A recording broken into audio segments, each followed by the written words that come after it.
non dabi na kay ti ko nga buwan na kalon si binani ko balukot sisu na iwalin lang kakeda nga no mo itabi na bambauta no na itabi na kalon na daga man whatever problem, financial problem or maybe sickness of any kind, because miracle do happen. Greetings in the mighty name of our Lord Jesus Christ. Wekinda magitugan na hada tale na hada nimbula hada ninganga sa ikuan na hada ninonda turanga Sisu Kristo and siya binangani ko. Sana tininga ba ninonda banua matentu etolu. We korkoro, we banu ni dakdaka, matabubale, pagkador ti mga nakatalaw siya sa hawa-hawa. Waraw ti katikyo na pakasingalebu sa kamaraw takindina. Ni kito bingkara bitala ni matanga ni singa ni kuwa, tiga butal ti kundo na singa, and alama ni madawa. Binabinang katakitukan niya nung munindo, nama katikumay, nangaw na nama kingo, program, kabaga to kay tiko, na miracles do happen. Sandaw zakadakamana, na nondakalo. I take this time to welcome you, the non-Itoke speakers, that you also tune in, not only in Fiji, but across the globe. From Fiji Island, around about 180 degrees and 18 degrees from the south. And it's wonderful to greet you in the mighty name of our Lord Jesus Christ. And this program, we thank the Lord for this opportunity, the platform to serve the people with prayers. And not only that, we thank my television, the CEO, Mrs. Rachel Ibulono, and also the director and also looking after technical services of my television, Mr. Simpson.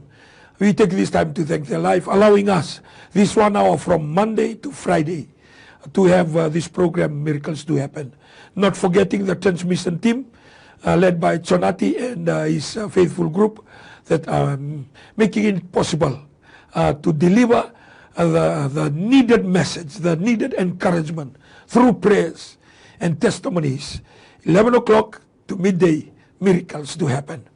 So before we accept calls on 327-5136 and also the text on mobile 907-2117, normally we start with praying for our nation.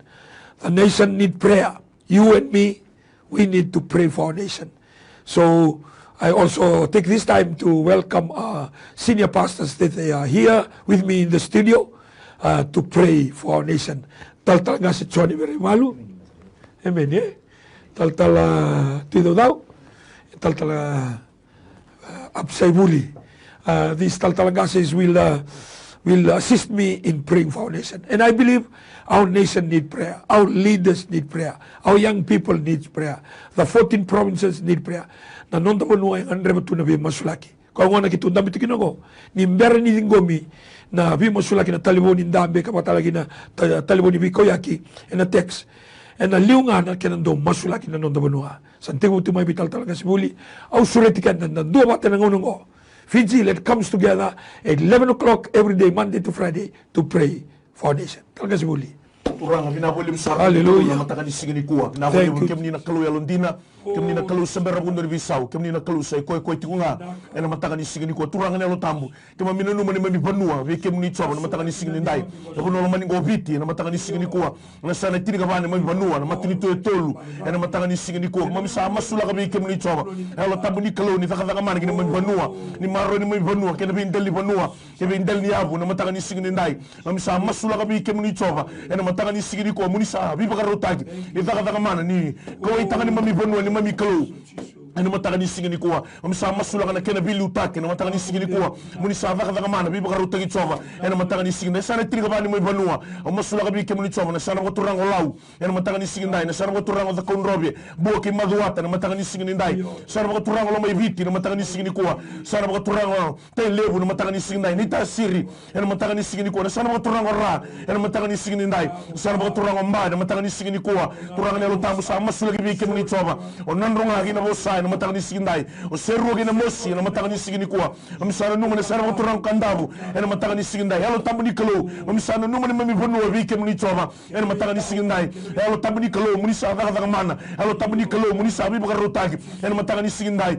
masula kana kena ngele masula kana kena vingoli na mataka ni sigindai turang ne halo tambu na kena vi ala nungu kalo mamisana mbora vi ke muni chova na mataka ni sigindai na muni bosuni kaya kalo ngatra vanua kalo ngatra matangali enonra kalo go chova na mataka ni sigindai mamisana numa kena mami bonu chova muni sa marroya muni sa corona muni sa luta ni mami kalo na mataka ni sigindai na kena kauta mata o nungu kalo na mataka ni sigindai mamisana mbora vi ke muni chova turang mami baga livi ke muni ni mami kalo na mataka ni sigindai baga turang tagi tu ke muni na mami vanua ni mami kalo na mataka ni sigindai na bole turang na lo tambu na bless sa tu mami vanua na bless sa tu na kena ngoli na bless sa tu na kena vi kau na kena vi toka itu na kena vi nyanu na mataka ni sigindai na vi ndel ni abu turanga na mataka ni sigindai sa dambori sa ambiu na ngete linga muni chova muni sa luta muni sa marroya muni sa corona ni mami kalo na mataka ni sigindai ongoni mami ngangani masu ni mami kalo mami tambora kina mami vonovi ke muni ke mami masu na muni tisu na ibakambula chova na tamai ke mami bakala malangi ke mami tadak na nungu kalo na no muni serra na mataka ni sigini kuwa na balebu turanga na mataka ni sigindai tamang sa tambora vi ke muni na nungu kalo na bi songo lo to bakaristo na bunongo viti na balebu na nungu kalo tomanda ke mami bakavili binaka tamangu ni dhambe na lote na bunongo viti na nungu kalo e bisa utakana ni mami mbula bisa utakana ni mami rai na mataka ni sigini ko turanga ko tamai vi ke mami na binaka na mbula sautu na mbula soleng langi e bakarara mataka ni mami mbula ni mami rai na nungu kalo tamangu na mataka ni sigindai na balebu na nungu kalo turanga sa tambora vi ke muni na nungu kalo na songo lotu bakaristo na bunongo viti na mataka ni sigindai na lotu esele na tabana lebu na nungu kalo turanga na kene prestendi ira kena be tala ngase na be kena be tala na buni bola na mataka ni sigindai na non kena be buki na nungu kalo turanga na be waso baka nundu turanga na be tambada kadaka na be baka tao na tuira rana nungu kalo tamangu na dobu na doda kalo tu masu turanga na mataka ni sigini ko na nungu kalo kam sama sulang na non rambula be kemuni na mataka ni sigindai sana numi be kemuni turanga na be Pentecostal churches na bunongo viti turanga na song lotu na CMF baka kina na EOG na nungu kalo turanga na gospel baka kina turanga na all nation na nungu kalo na mataka ni sigindai huir na kena be ngas lebu huir na kena be I tala ngas na nungu kalo turanga na mataka ni sigindai na nungu kalo sana numi na non rambula turanga na be bono turanga ra tigo kina tamangu na bono era lako ni kina na nungu kalo na bai sai viti sana tin ka bani me bono na nungu kalo kena baka tete tigo ni tuku binaka na tim ni evangelism na nungu kalo na bono era nduri kina lamani sigini ko lamani madhango turanga tamangu mera baka ya doka mena ndo tani turanga mena beso na nungu kalo na bono viti turanga mena baka ramanting na nungu kalo turanga era mataka ni sigini ko binabale na nungu kalo na beso lo tu bakaristo turanga era bido tu na bono turanga viti era lako tu ni biasa iburu na wasa pasifika tamangu na kena baka uti tigo na tuku binaka matani sigini ko na nungu kalo gamsa tambor na rambula na numna na rambula bikemi na matani sigini ko ningin durumbuka wanga de bimaroi turanga ni bito ko na nungu kalo turanga sa tusangata na bitaka ni butubuto ni bunita era mataka ni sigini ko turanga ni belutaki ni bimaroi na nungu kalo kina na rambula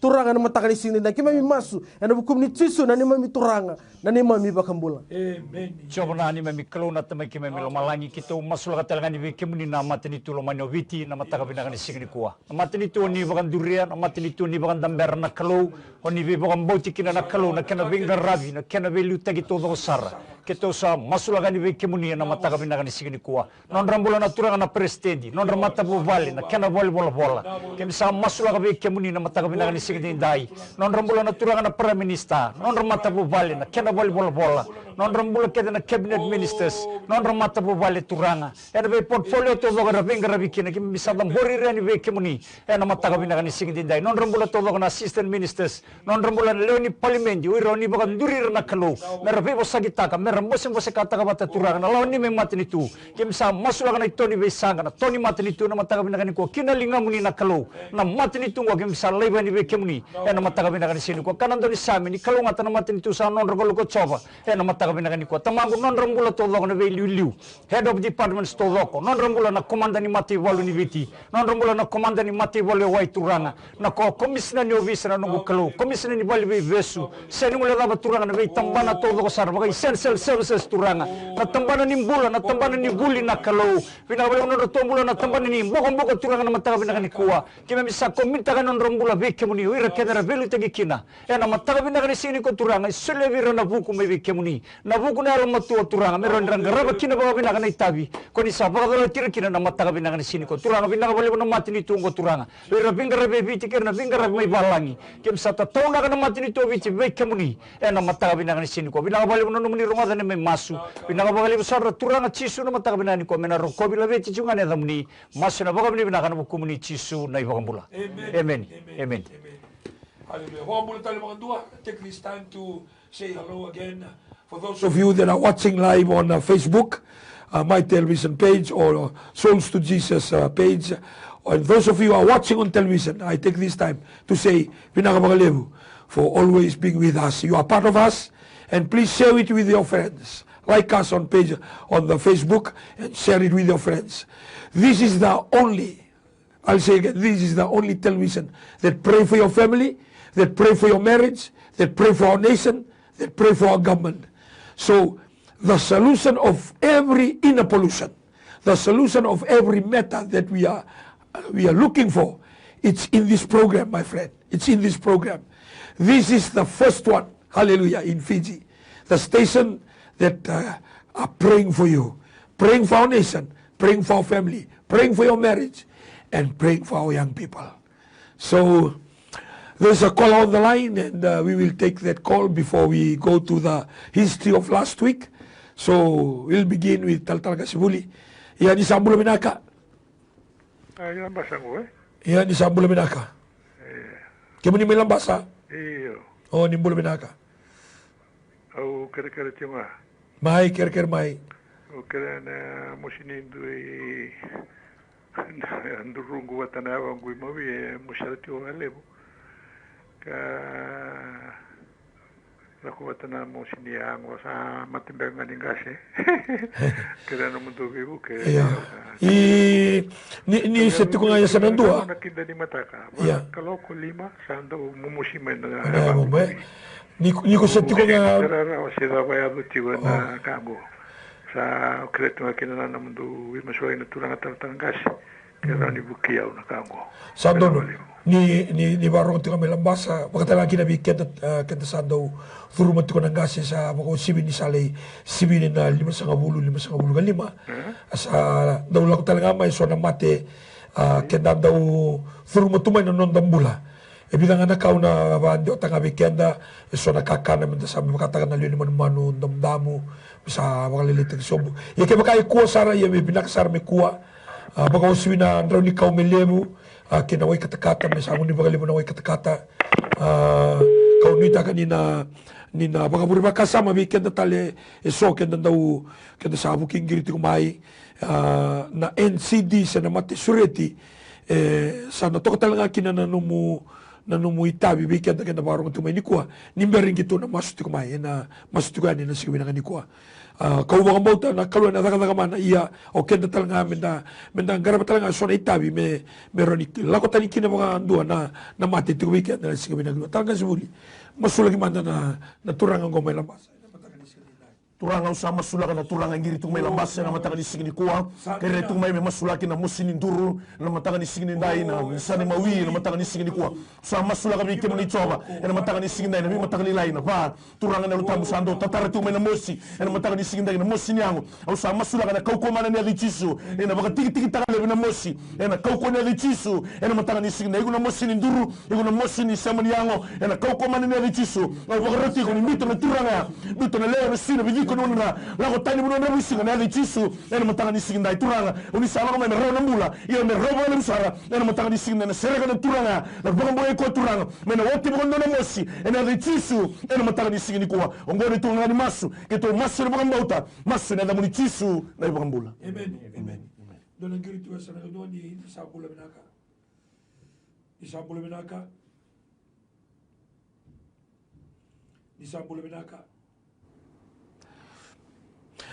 Mano sauti pagkatataman na nga na singamoniti may ataman na siya marumukay erautat ti ko ruanan raw sa kamulang giri ato may na teksel ako may vanan raw basa nga bulu kadiwa. Asat no na tamani wili lebu kay nanggiri sinidingo mirawa and mobile 9072117 boleh ka tukuni limanan raw. Turang kini marama dorbo kini ngonelo sabi apa karita katu nangangan di tombu kini lenga sa durma tu nonda banoni kwa sa raw tabi nanganga nabi masulaki. Niko parong tumai sini duru rame numungiri. Niko parong tumai sini masulaki numuteks. Sona kaya na masulaki ani bir sa duru ramai. Toto besar tu kan menurukisi. There are cases that we'll pray for is exactly as your case. Remember, you must receive that. You must receive that in Jesus' name. Because I believe the prayer from here will heal your sickness. There's a call on the line. Yan ni Sambula Binaka. Yo, bula. Bula Binaka. Bula. Bula. Yo. Kerker mo muskada. Yo, mai. Oh, kerker me muskada na bang buru. Eba bururua. Ya. Yo. Ya. Na bang buru.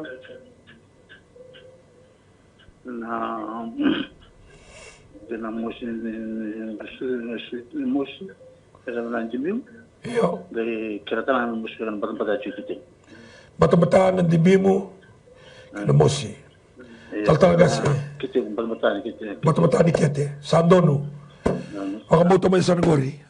Hallelujah. Masulavi kemni Yes, nanu Lord. na bulan turanga giri tsuga mena matakani singi ko turanga na ala bakam bauti kemuni ena matakani singi ko turanga kau tandonu mena nona lenga vi kemuni ena matakani singi ko tamango sama sulaka na wana ruru na nugo kalau ena matakani singi ndai turanga na nona suitu turanga na batani kete kena jimbi na nugo kalau tamango sama sulaka vi kemni turanga ena koko mana ni ada muni cisu ena matakani singi turanga ni na ada nambula turanga usavo na nugo kalau turanga na tusanga terbi daga ni butu-butu ni bunita tamango na vesu ni tabi matera wakatu ni besu ni tabi matera nugo kalau na matakani singi ndai turanga usama sulaka na nambula vi kemuni turanga ni bita turanga nambula na vesu ni tabi matera nugo kalau ena koko mana ni ada muni cisu ena matakani singi ni kuwa na bale na nugo kalau turanga na buno tigo kina na buno ngiri tu mikina buno bakar rogot tu mikina buno sar-sar tu mikina nugo kalau turanga mena baka do kana na linga muni mena dondo na linga muni turanga ni gitara tamango na bibono turanga mosi na sema ni suin na bidiko na kuli na lewe na ndrana nugo kalau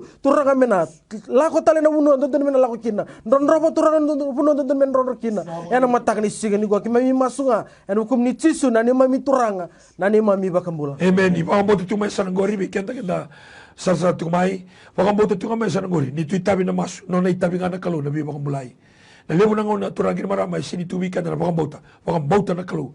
Igo may kuasa rangan nindo na daw kilelay. Di kalau. Rani pagato kaki na numumula. Doon ang girito sa nandua. Good morning.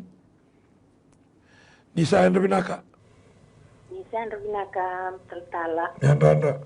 Iya. Dongan ukir-kir me masulaki na nandroni ulungu.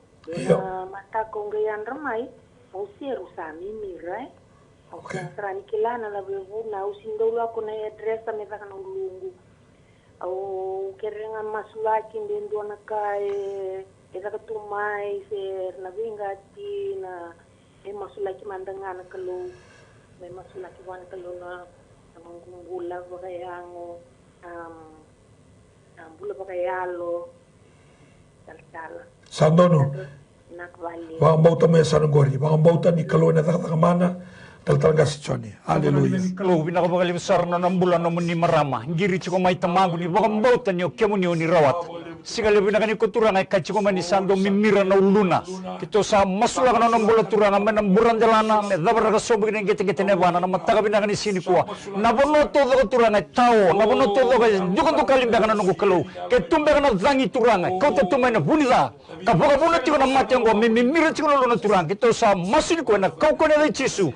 Mena wati mandua ena kau ne ramuni ni na bibo mo iturang bono no muni banda no kalau me bakasar kan no ngandri ena matakani ko tamago binaga bali besar muni no bono ko mena tukune otak ni o kemuni kan kalau ni rawata ena mataka binakani ko binaga bali no bibo ko ai mas na baka binaga no kumuni chisu na ibo bola amen. Weekend na nga na sarti kumain nanumati ko. Ni tu itabi nga na masu no mo itabi na bakambota. No na itabi na kalau na bibo mulai. Hallelujah. Doon ang girito may sanduan ni Sambulo Binaka. Sa nimbulum na katalang kasiliw. Hindi mo binaka. Nimbulum na.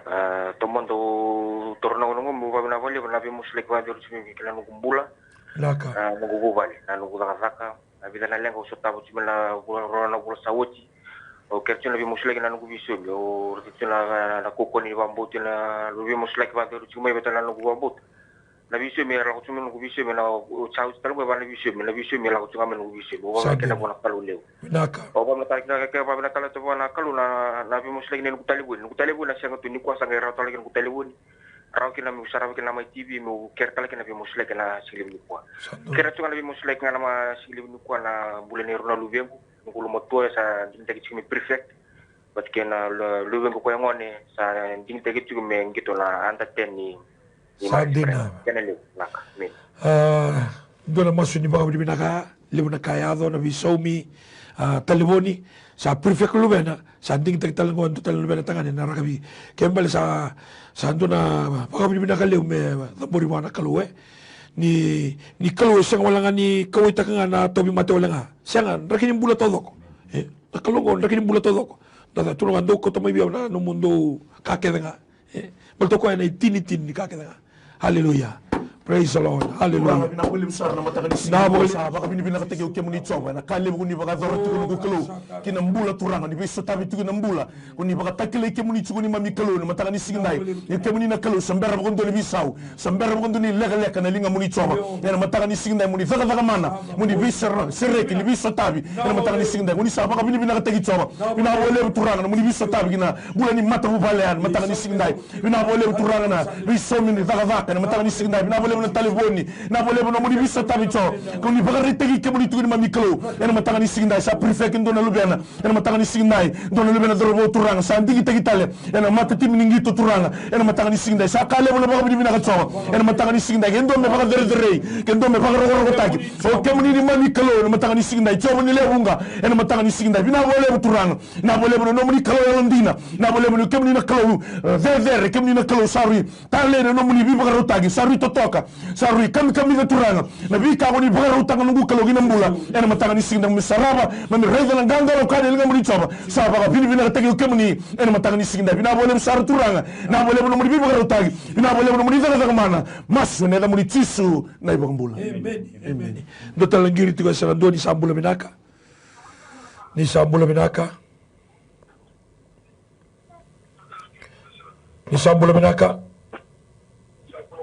Ni boleh benar kata utara. Ya bola. Oke sekarang kami iya ni boleh benar kata utara. Mai, o sanga mai kita sama orang tu. Mai. Au nakatulungan ni mara ni yang baking ko pa ulay lotu na keriesten.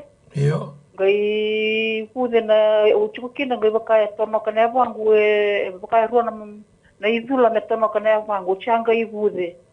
Na kena bude atau sa sinra serengan ni ipuda kerawa o tia sa kada mbote na kuyang ga kala mutu nangonang goka o kerengan mundo vi masulaki sandono na singli bina kan singena ai tal kasi tu deu dau sa masulaga na ua masulai ena matang ni sini ko na nungu kalau sa masulaga na bana turanga bude na nungu kalau sa kalamutiko tamanga na matang ni sini ko turanga sa mosi na nungu kalau turanga au sa masulaga na yabo ya bikemuni ena matang ni sini ko turanga kemuni na bi kandrenre wona tamate rora bikemuni turanga na mosi na bude na nungu kalau turanga sa masulaga bikemuni turanga ena koko mana ni adam ni tisu ena matang ni sini ko turanga ni adana mbula ya adana besireke na mabo turanga tamanga ni na bakta klana nungu kalau ni kemuni na kalau ni rawatan na kaketanga na bali na nungu kalau sama sulak na nambula na maramaya mana mburindala na nungu kalau kena get ni abana turanga na lingana na nungu kalau na abana turanga na nambula na nungu kalau turanga tamanga sama sulak bi kemuni na matani sini kuwa tu sangati na bi daka kaketanga ni bunida tamanga na bosa muri na bosa mini na bi kaketanga sakani bakal mamni na nungu kalau turanga ni talaraka ni basuraka tamanga mena ya nambula ya na bi sereki ena matani sini ko turanga mena tukuni ala takana maramango tamanga ni kemuni na kalau ni zakabo na kaketanga na bali na nungu kalau na matani sini ndai kimami masuga na bukum ni tisu na ne mami turanga na ne mami bakambula emeni do talangiri tu ya sanandoni sambula binaka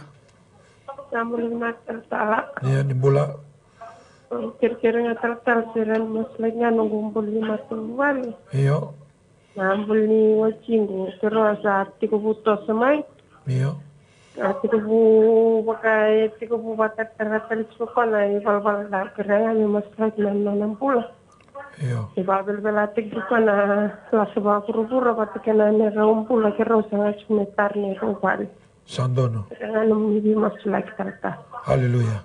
We kenda keda na nau, kenda warong chumenikua sarsa tumenikua. Lewu na ngauna ke muniso tamatunan renre ni via toso. Via ngarabi kaluba alo mga indina. Lewu na ngauna na turanga iba katatao tiko malatano na lasami bura-bura na urano nito kani sino nimbita na kanya doon membiu. So nangona lewi ke muni na marama sarsa tumenikua ke muni tiko saranga na bunua vos tumekina na maramongo. Wakambauta na kalukua wakandua ni kuvi suga kimuri. Mebinakan ng mata mo bale, mebinakan ng bula makawati, makawasibi, bernangone, kinarawakai, na bising na mataka. Sana wakataw, na namupakarabi saranga, may tsoba, kanita kitsoba, tundunga. Haleluya. Nakapakalibu turanga, nanambulan na nomo ni Wanda turanga sa talaw da kamay na nanangangandri. Talaw da kamay turanga na kaya ngandreba me so tabi kina nambulan ni mata bubali. Kito sa maso na mata kabina kani ko ambleto kemuni na kalaw siya nindo na kaya ndrendrevi kemuni. Tamango binakapakalibu sar nomuni na toso. Nomuni na lingasi, nomuni na talaga ni ngoni. Mata kabina kani ko kito sa maso la nambulan ni ni mata bubalengo. Na buno da vendambi kinan dabo senduri chiko sedla banga turanga. Kito sa maso la nambulan turanga kito sa baga tiki kita kalebi na yalo kede mai bulu yalo mai yeli yalindo mateni na yalo ni lasa ni buruburongo turanga membiuta ni menono nambula baga tiki taki ena kau ni ada chisu ena mataka binakani ko tamango binaka bagali besar mataka binakani ko nambul ni nomuni Wanda nonronga ngandri tu metar nonro vale turanga nomuni na silibai nomuni talanga na kola na mataka binakani ko binaka bagali turanga na buku binaka bagali turanga ni soli binaka ni na bugarutak na matabu balengo merto na tukuni alo tagi kemuni ngana kalu ni kemuni ni na kabani ko endorka pinakabali ko muni rumah nito masu ni baka binibina kasarla bukan ada muni chisu na nito turangan na nito ibang bula. Amen. Amen. Dota langgiri tu kasananduan isa bula binaka. Ini bula binaka na turangan na lumut ni kalau. Sa bula binaka. Ini bula binaka. Baik itu sa wawati ko. Iya turang tala indo na kaya ya do ya tingo indo na do na kambe ka tao tu indo mungu. Oi. O singkilan na tawa singyo ka kina karunga amadawan dungo sininda mo de binaka namboni. So kere ke nanamdo masulag na kurang na lumutini kalo. Iko sarabati ko na television. Iyo. Okay. Torna linga mo mata umbitin do momu. Me bango. Turanga kim sama so na kokoma na yela muni chisu. Iko na kaya tanga tu na domo e alo ni dha e alo mai eli alo mai bulu lo madani tamata na dhangi vuka induka dukali au sa vodi ko le chisu biuta na mbula biuta na domona biuta na ua biuta na vidiko biuta na nave rusa na kokoma na yela chisu au sa vaga tu sana mbula au sa vaga tu sana binaka au sa vaga tu sana mamanda au sa vaga tu sana wisereke na kokoma na yela chisu iko na helo ni ngata na helo ni vikuna na helo ni kukuna na helo ni bimataotaki rusa na helo chisu hena mataka ni sigani ndai au sa dikle taka na helo chisu na ndai chisu au samboro me burendana me haga saraki na geta geta bana na ndai chisu na kai rishi reki na ndai kokoa na ndai kimu mi boli kina kimu mi seni wale na kai zaza wale hena shilibo keno kola kimu mi saboli hena ndakale ni wale tulango chisu Kristo me vese reki hena mataka ni sigani we receive healing power right now in Jesus' name to the nerve and to the muscle and to the umbilical cord and to the vertebrae and to the bones and to the bone marrow and to the joints and to every muscle and to every nerve. In the name of Jesus we receive healing. In Jesus' name we pray. Amen. Zingoma ni bula. Amen. Doangan ng bilaway bi mama. Naka. Ngay nguno ba? Wa bi nakatang nakalo nakae nakamakinan ng bula. Nawakalibu sa talakala. Santo no. Amen. Turang akin marama kandina nakalo kandina na nakakamana. Kandina ni tuda ke no amalay kandina ni reital na matambuka hindi na tiko nanondar kalo. Sa berapa ni subisaw. Kami kini mo tambu tolu na milyon ng tamate na basa ngabulo na baki. Tumbu na ibaba patakin na ebandra. Yan nakalo ka masutiti ko. Yan matakan ni siganinday. Tabutu tao kamoro bilingi dati. Lega bagilamo daw sa nakakanan dalin tebeli. Sembulo tiko nakalo. Ina talaga kamana kina numumula. Ni sambula binaka. Sani saru na katal kasi. Anda. Iso ker ni maslengan ko mato vale. Ngongir ni kalambau sing ker me maslengan ko mato vale. Kalambau sing no mato vale. Iya. Bauta. Na lubeng tangane sambi ti ko na otina. Same ingara tinga na lubeng. Same jingan botet ti ko na ingara. Ker nge maslengan na nambol ni bangkar na kasak. Patana makumbong ko ni nalawun ti mo sing kalasiko. Patangan ito sa ni Grand Vent, patangan ito sa Mimben, patangan kansa sa Fe, kung nga tal-tal ni Sandono. Weekend kede tal-tal kasi wuli mbere ni masula gitu. Weekend kede, kenda tiko na area, bimbi ko ta, si bimbi ko na. Ya indo na yalo, ya to sartu ngay pura-pura ni kuha, na yalo ni bimbiu, na yalo ni sinibidingomi, na yalo ni sinibibusoti. Gori na yalo may yeli, na yalo may mbulu. Ikon na ako sa bimbiu, so iko ta ako bimbiu na matawali, na numatiko. Dona singa ko na dure na mata ni kalau ko na tarong igina ke ko ngodi autiko o iko beka ya so saka mutiko ya lesu kina no mobile kane volta mo na kasa se mata na kalau mi kunin do na tamata metak soba malta gorina na ina ki di kalau kina no ndambula se mani baka na ka ko sutaba uli wonu ko zambeta kena nga kilo ko sirama rangi uru kilo to ko sutaba deitiko na kalau na bi sutabi Weekend kaya na turang sa ambiu bitor matubalo ko la ko talya la sa bura la indutal tumbe kana ko lewa so iko na usala liya bitor no matubalo bitor to bitamani usala ko na have chiso sakre ko ni mbera ni ko sutaba indona ka lesukina no mobile lengaraba na tabi ko sa yala la kina mata ni kalu ena semene ni ko tal kasi buli Halo sama sula kana ngiri la kusumi kalambu na mataka ni sigini ndai sa tambori bi kemuni choba na mataka ni sigini kuwa na ngandre bi na mataka ni sigini kuwa turanga sama sula kana na terbuya na mataka ni sigini ndai na marama na wotina na buno sala ko kina na mataka ni sigini ndai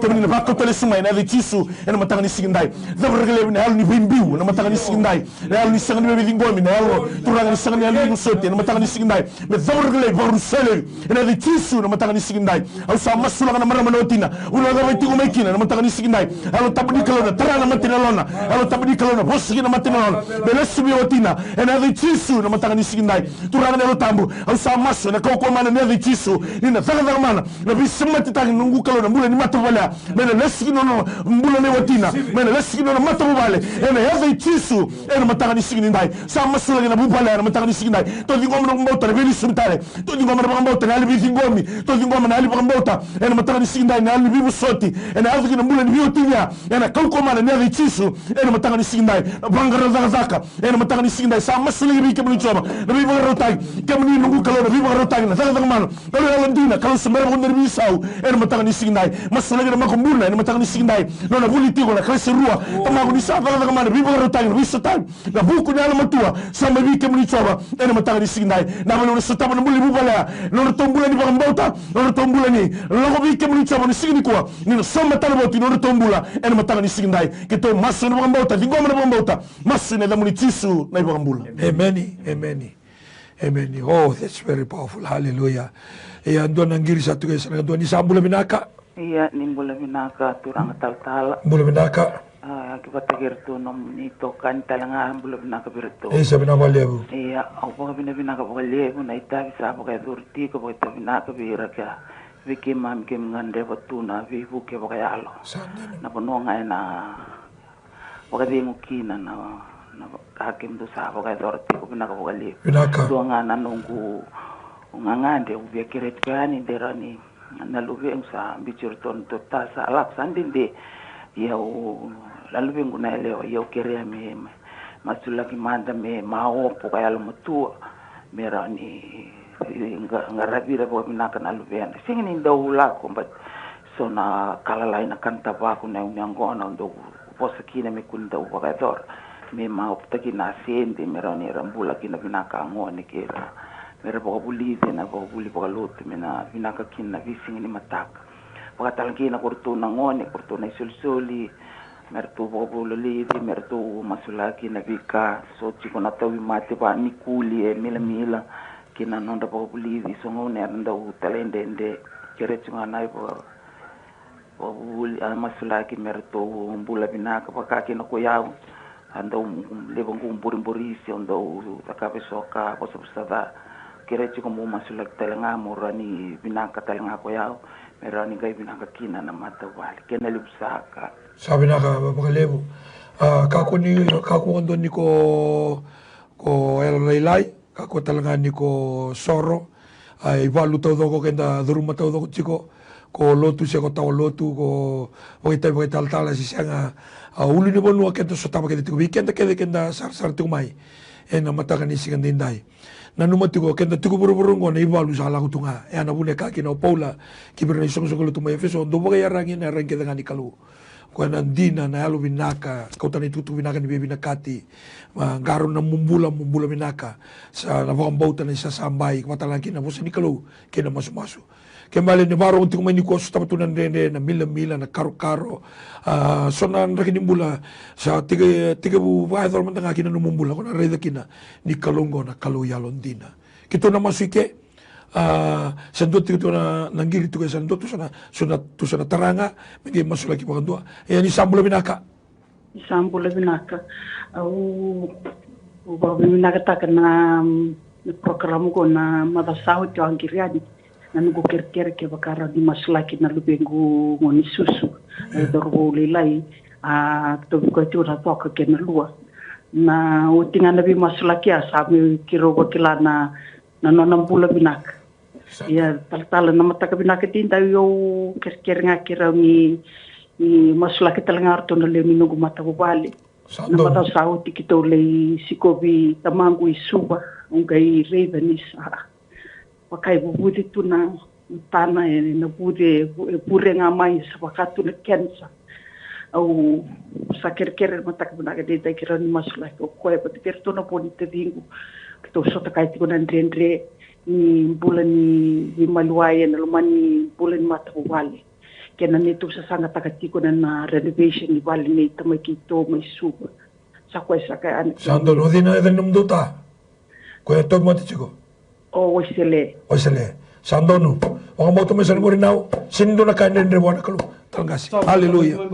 Oh, bina. Masalah bikin ni nak kalau nama teningiri tinggal miti kan mata kan isi kan ikut. Na bulan na ungiri tu kemarin mata kan isi kan indai. Tamang na bunuh apa ungiri tu mikin na nunggu kalau. Turang na lubian na eleo na nunggu kalau na watina. Tamang sambil tu na mata balen bitir tu na ngani. Bitir na watina turang na bunuh elas tu kina. Na bunuh tiga kina na nunggu kalau na mata kan isi indai. Turang kana nomuni bosan yalo ningoni. Kena yalo ninggas na nunggu kalau nomuni. Turang usah masuk lagi bikin ni turang. Na yalo ana nunggu kalau mena lesu talmai. Turang mena biuta mena bunuh tiga kina. Na tamani ngoni ngona nunggu kalau. Baka bela ataki. Turang na bika baka kami tak tu na nambula. Na lasa baka buru-buru na nunggu kalau. En mata ni sini ko mena lesu talmai na nunggu kalau. En mata ni sini indai kina nona matu bale. Na tumbul na ngoni nunggu kalau sama masuk lagi bikin ni. Turang tiga na mil-mil na nunggu kalau. En mata ni sini indai na nunggu kalau sama masuk lagi bikin ni. Turang satu sangati na daga ni buni dana. Kana tabak na nunggu kalau na ngunung yang kona. Mana marah menitawa na wetir na nunggu kalau mata ni sini indai. Tamangu sama masuk lagi bikin ni turang. Tamangu na yalo meyeli na yalo membulan nunggu kalau. Turang satu sangati dabura kena koko mana.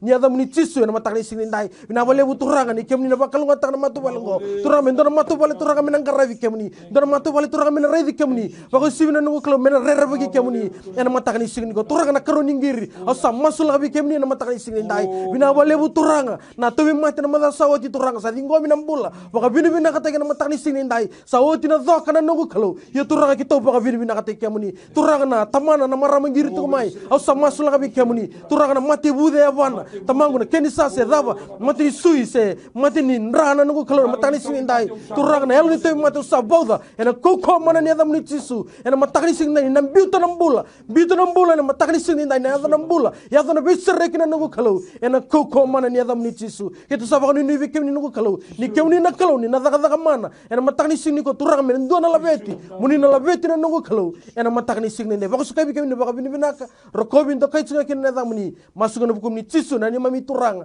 Sauda timini me baka bulan dina. Endo banga. Amen.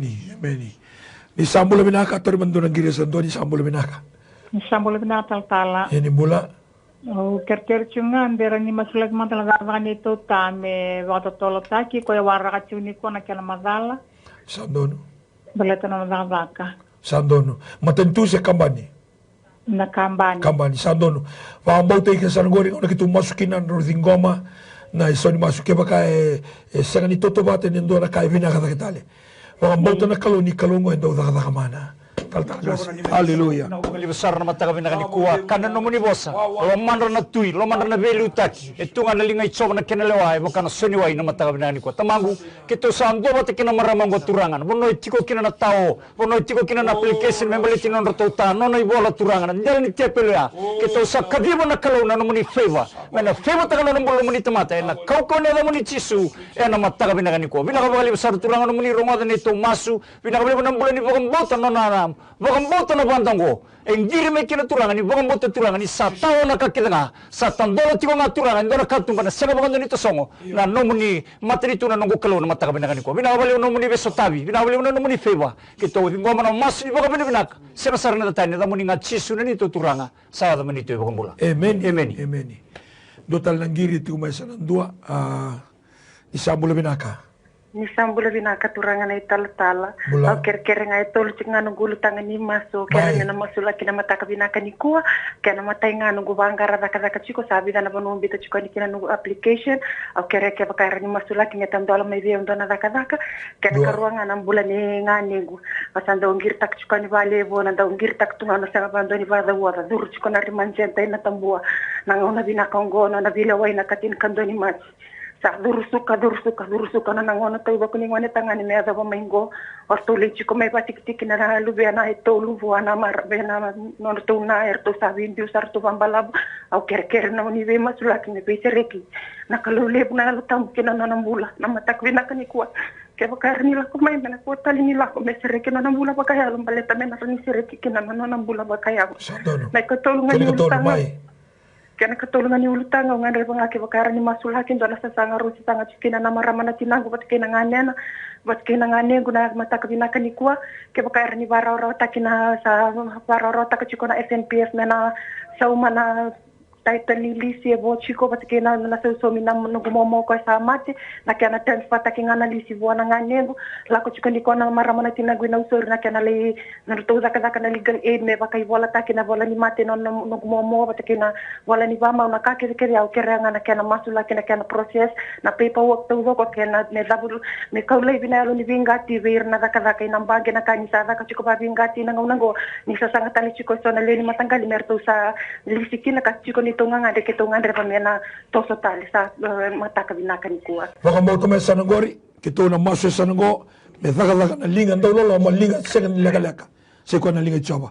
Choba na ni mamikalo ki mamisamaso ni kuwa. Tolu na ngangandre, girita kiti kumai, kene matay na thaka sa ambiwoti na application, sa maso na nungu kalo, kemonigo ni na lewa na kakede nga. E kabi ki maminangaso ko isea, e nomuni na lewa. Pinawale uturanga na siga binani ko sa masulaka ina hado na no munilewa kina application kina manua sa kere daga tiko kina ena siga binanga ni kuwa au masulaka talanga nangane na etiko ngo ina tambo sa masulaka turanga au zaburaka na biyalo mga lati mga tatao hawe ni biba katotonga ni kay bura no na dhurusuka mezengo magandua au sa vauda na halo wai au sa vauda na halo ni be muri o koe za kamandina tigo siku ana halo bela na teboro au sa tangutuba me mbiu kina nano bukawanga me kama Jerusalem kina na ali biba katotonga ni masulawa ena siga binanga ni kuha au sa masula katalangana sa sanga ena ngane na batakina tina na mbaleta na title na transfer ka sanga itu ko siga binanga ko sa masuna no bukalu sanga sarangani ndona ka ndende be kemuni pinawale buturanga ni ko me bakatusati ko ndona na yada e viso kina na wai me wai ni tuda kina wa malai rongo na ndindi bara e rei tale na matomoko ke msa baka tusana yada ngona yada ichisu na kaina sarezi me daga mana e na siga binanga ni kwa ke mamithingo mana isoni masu waka rogo taki kina yada muni kito masu na yada muni ichisu na imambula amen haleluya dotal nangiri tiko sana dua haleluya ni sambulo binaka baik ni sambula binaka Ula. Kira-kira ngatal-tal ngasi. Kira-kira me masulak na bulan ni Janus Mulis Dinday. Budi-budi na buni kata-kata. Buni bu. Terakhir na bulan ni Tota. Batan na ngona. Musi na ngona na Mulis Dinday. Akin ang bulan ni Grace, lakle bulan si Mulis Dinday. Butal nga na bulan bubu. Keranga tal no ni masulat kena singilibna kendinjai. Sandono no do matau wale makai bau di tuku kina na alu ni tobi mate.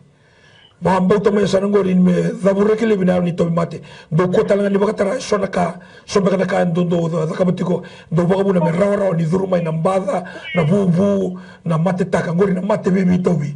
Bambau tamay sa nanggorin tal ka sibuli halu na matau wale mo. Nakaturang sisu. Oh, haleluya. Kamambo na matang ni singday, girito may na matang ni singini kuwa. Turang ko itu tombul ko ni tobi mate. Iko na mate taka, iko na ko ni tobi mate na de chisu. Buta na bubalan. Lako tani mo na businga. Na de chisu na matang ni singday. Al ni bubu, na matang ni singini kuwa. Au sa masula ko matang na de chisu. Buta na buli solisela. Lako tani uno na businga na de chisu. Na matang ni singday. No total bila na kinyango. Au sa masula na de chisu. Turang mo ni biserek ni biba mulai. Oh na matang singini kuwa o turang ne tambu sama sulaga ena matang ni singina no tombu ba mo bale ena singini kuwa dele no tombu amba to turanga na matang ni singina na zaga mano chawa bisereki bi bombula icho no tombula ena matang ni singina bi to tonga ni punisa bi to tonga ni bonita mate ena matang ni singina o na samaka bi to no tombula bi to le no singina bi liko na wona ndra la wotani mo no bisinga ena de chisu no matang ni singina turang ne tambu sarang ne matamako o na ndi bara sani do kan ne bi ke mu chawa bisereki na bubala ena matang ni singda turanga to sa vingo mana mula vingo mana miseleki vingo mana muni zaga ngala mana masu na muni tisu na ibambula amen Ikanda nga turang marama thorbo no ngene le hobang bote tiko na kalungo simber pa kanto ni misa bobisau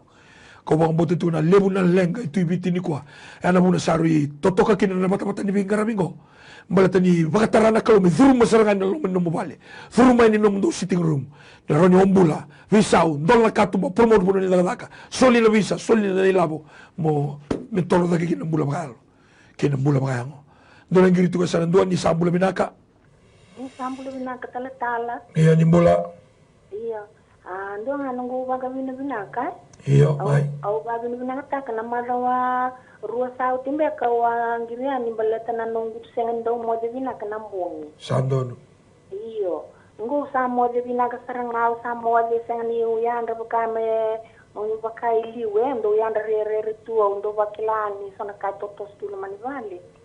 Sandon. Ngo sa mo li bina ka saranga au ba bini bina ka kina wana kalo na ndo masu.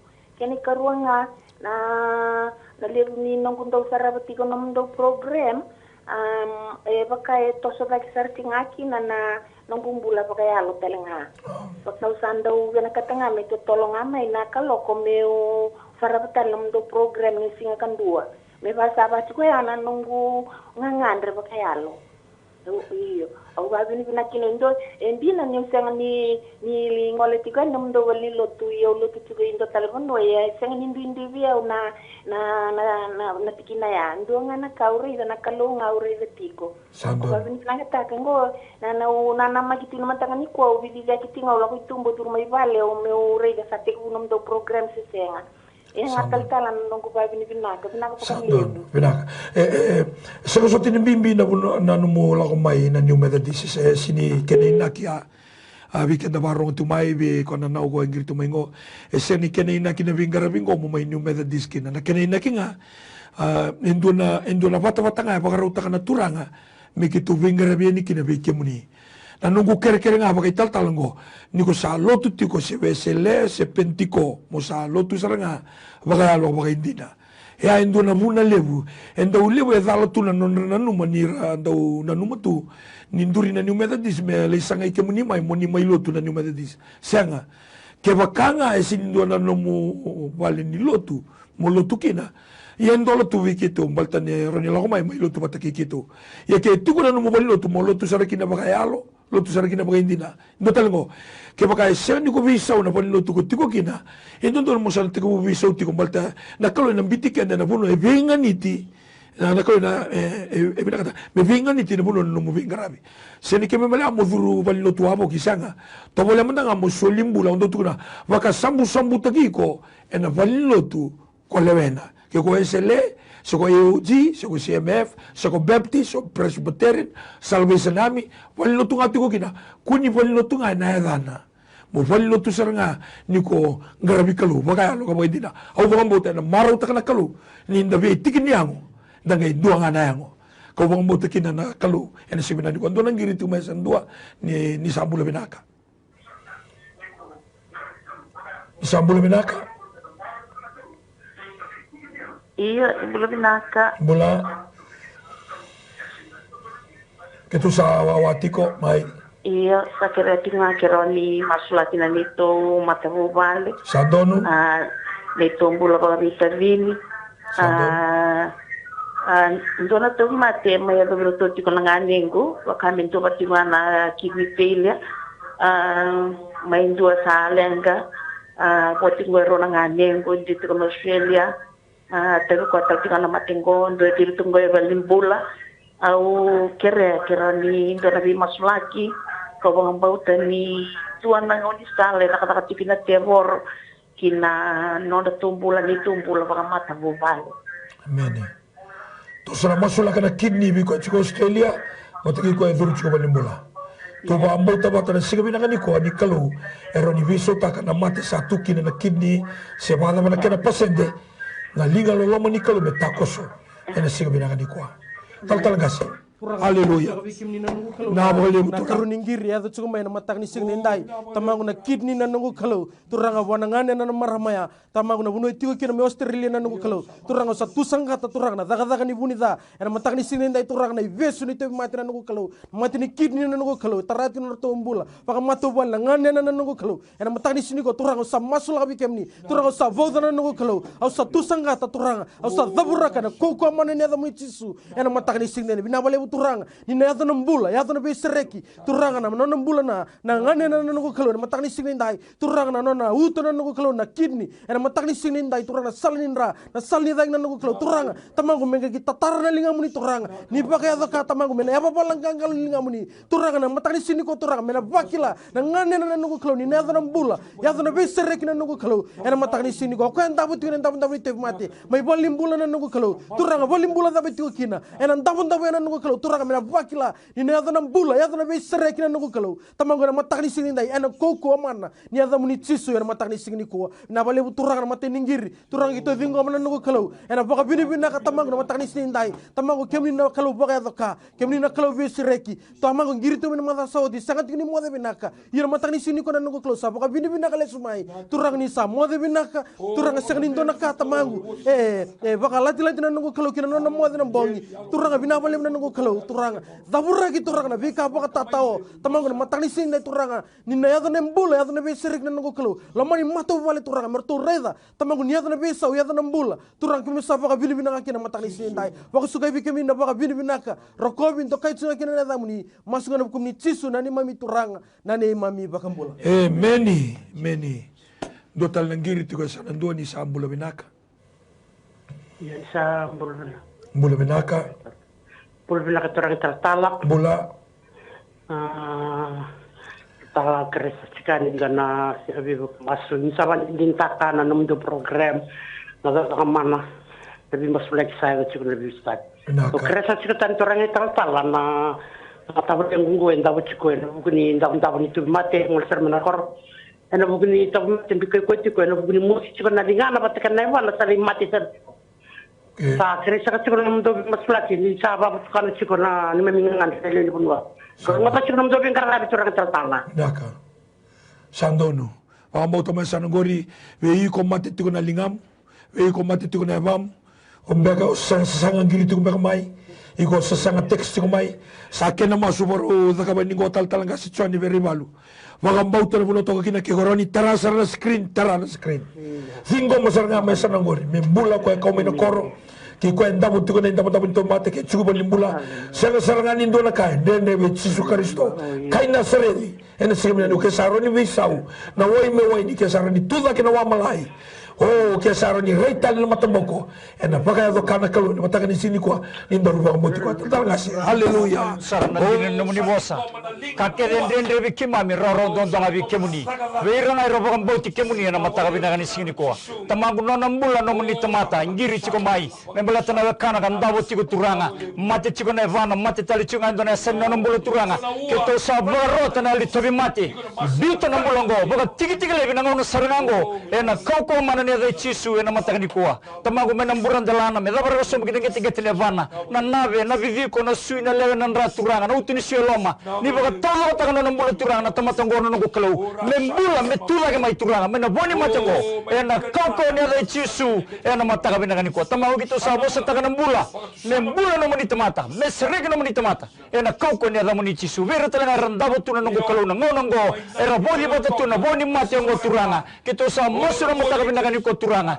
kemuni na ve mulai kemuni na ve serege turanga mena boni mate kenangango ena kauko ni da mani chisu ena mataka ni kuwa ngai umbir kira no munindra waga rogo tagin dondo kan da mani chisu na ibo kambula amen amen isambula minaka endo nangiri tiko ya sanandua esa abiti kenda na turangan marama obia makan di tagi kenda na turangan marama dormo na ngoneloni di sa tiko tamba kenda tiko na ngauna na matakan isini kuwa me mai dapatal na bingarabi au torto kana ngono binango turangan marama ngona bata ngo baru takasaranga kalu ibichi ni kuwa na kena isebu ngai baka samantaka na mado saote sibita nandula undolu na text mga taki nangiri sabari taka turangan marama nanonda lenga sinindo senga ni wilikina kenda wilikina kina ya kota bichisu balto ko sabi sure tu ni sambula minaka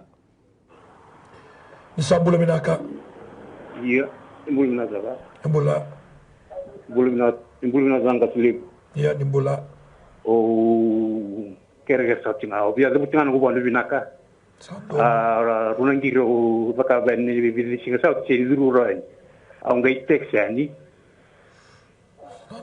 au texani patendo na materia yo wa sindrin la ora sa do karta wa usachinga ni ko au sa za to sa rangi la ora chiko oh amen haleluya sa wa bina kina ba lebu kena karunga masle wal ngan mata bu ba ni tumbul ba ya sandono kene rombul ba bioti sandono kombe nga bina ba sandono bina ba lebu baru masula kitiko na turanga ngirtu menikuwa ni kratsa wa bogitiko weekend kenda baru ngeting mai endo na kai bitabio na turang na lotambu weekend na ndo bunau weekend na singandina weekend na singantumberi kwa bakan doni ko mbeda no muitutu bakalotu ena lotu da ko boita bitaki ko kina o boita bitaki ni ko na wal na kaloka na ndo na tampana pa matentu o kretu bera na lotu sati ko kina daka tagi ko saranga moyanga saraba ka binaka na lotu chisu turang kena marama dorbo kena onele ona lotu chisu yang nga bakalele na bulongo iya sa yang asar bakali buka hala tagi kina nam bula sabra mai kuni ko mbeda na lotu tikina ke sa baka mo tikina mo ni kalau satu tagi kina dai chisu satu kai kina turang na lo tambu daga tagi ko baka sambu tagi ko kina malta na kalau do daga mana otu tiningiri be kena nimbere ningai masula ki bata kena ngiri sa otu mai ko na turanga ni sambula minaka sambula minaka tal kasibuli dona apakah minaka buat kena kerasa itu ya haleluya turanga binabuli besar haleluya na mataka ni singini kuwa binabuli choma nungu kelo na mataka ni singini ndai na buni ngiri la kutumai na mataka ni singini kuwa akarat sigo nungu kelo na mataka ni singini ndai ya turanga sa te mu metombale na mataka ni singini ndai saba kabini mina te uke muni choma na mataka ni singini ndai masu lagi na mbula imbranda na turunge te tina bana na lewe na sui na biviko na uona ndra na mataka ni singini ndai na bala na mbula na sereki na mataka ni singini ndai na ndir na tombale na vigi na lako na mataka ni singini kuwa na kaukomana na da muni tisu na mataka ni singini ndai saba kabini mina te uke muni choma na muni zaka mana na muni balazoka mina muni choma sanga le le ndondo yele bi bomblai bi sereki tu bwana turanga na kaukomana na da tisu na mataka ni singini ndai na lomu na text mai na video na sawa tituranga na mataka ni singini ngiri mani kuwa saba kabini mina mataka ni samu te umbi na karati sa te butombale nungu kale bari tatu basi ka tu na muni zaka mana muni balazoka no kemni na kale sambara wonder bi sawu na mataka ni singini ndai na na talo to tombula bala ba mata wale bule ni sangrai kemni bule ni kana muni bossa bule ni lola bule bas ba mbota na muni bossa nungu kale mataka ni singini ndai na bale ba le utanga ba ya utanga no tombula turanga zaka mana tarega ni mbula turanga tumbu na mataka ni singini ndai na mbula bala bule ni ba sangrai kemni chama ba rogo tenga kine da muni na bale na mataka ni singini ndai na bale na muni takoso na bale na muni zaka mana na bale na muni bi rutagi na bale na muni bisota na mataka ni singini ndai tu sa ngoma tu na binari na mbula ni sereki na kauko mare na chisu na mataka ni singini ndai ongoni munu ngani masu kema mi masu na da muni chisu na iba mbula amen o kila sama e tombo ki kenda na ngauna vi kenda na ngiri tu mai vi kenda na text mai hallelujah you are blessed that you are blessing us We are really blessed today with the call and with the text, even though we cannot attend to the text. But after this, there are prayer room and prayer warriors that they will go with the text. So the text can continue to come, because after midday, they will attend to text. And today, I take this time, authority ko na ko na binangomo, baka binakatakan na muni ngiriti ko may, text ko may, nanumati ko, noon daro kalus, pero baka doon isa mawisaw. Baka binakatakin ko na television station ko na my TV, na kene sebu na noon dawanua, may biging karabang ko. Turang kini maramang ko na television na, ayaw mantang ako daw rekomenda ka na muna doon limang kita na. Kabi rabi we kani mera parorong mai ke malta limoni susugulo tu era buno tiko ike new method dise buno tiko tiko ngai kene lutu na bi masula kina tsini kandua kina tsini karua mai na moniti me ato tu kan na singa warombuka kembali na lenga lebu na lenga lalai na visa na soni rende na vele suni matabubale uri na ngone rebellious children na kena bi matangali na loan me approve ka totolo siya nindo na kain din buwan na turang ngona kena batabate bagaru na turang via ngona kena batabate bagaru na kalu me bingara bikina na New Methodist Christian Fellowship ivici fura si songo lo tu da bgalevena kito tu bagaraw na kenta mata me kito garabi kemuni Pinabagaliw na siya matigumay. Pinabagaliw my TV, CEO, Mrs. Rachel Bolono, Director, Mr. Stanley Simpson. Mataki chonati ka, vilu tagiti ko na transmission, na puno ni live ka kito nabi tikinang ko. Sa baka pinibin nakabagaliw, rato na my television, kirito ko na crew, rato ko ni kuwa. Sa tangan mo nila, weekend na kanto, sar tumay. So weekend na ko, kimuni sabi, masulang kita tumay. Pinakabagaliw. Kung baka mo, tango, indo na ngauna, na urinito ke yo kenda na tamatuluto pa Kristo sando mindangoli wana kalo if my people who are called by my name humble themselves and pray turn away from their wicked ways and seek my face kanimol tambo I will hear from heaven I will forgive their sin I will heal their land nambulan ni bite pagkatong sarto nga kenda na tamatuluto barong timani ko you have the key for the healing of Fiji may na studio ituraki na korturang isuba kito sa wakambula tugani, wakamode tugani. And I had a tale, I had a nimbula, I had a ninganga, seko, I had a chisu. Until tomorrow, same place, same time. God bless you. In Jesus' name. Amen. Nanondo binaka iti ko nga buwan na kalon si minani ko. Balikot chisu na iwal nila ang kakera nga. No mo itabi na bambauta, no na itabi na kalon na takalakaman.